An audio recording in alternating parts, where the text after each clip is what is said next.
Malgré la présence à Shanghai d'importants émissaires américains, les négociations n'ont pas abouti à un accord avec Pékin.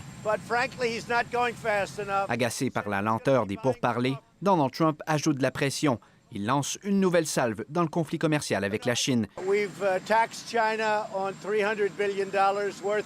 Des nouveaux tarifs de 10 % sur l'équivalent de 300 milliards de dollars de produits chinois doivent entrer en vigueur le 1er septembre.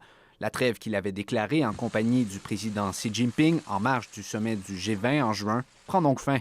Washington reproche entre autres à la Chine de ne pas acheter suffisamment de produits de l'industrie agricole américaine comme elle l'avait promis.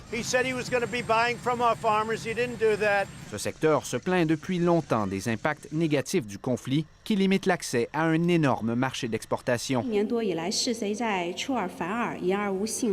Côté chinois, cette représentante du gouvernement accusait plutôt cette semaine les Américains d'être capricieux dans le cadre des négociations.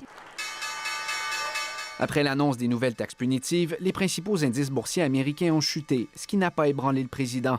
Donald Trump confirme que les négociations avec Pékin doivent reprendre en septembre. Et au-delà de la question des tarifs douaniers, ce sont des changements structurels majeurs des pratiques économiques chinoises que la Maison-Blanche veut obtenir.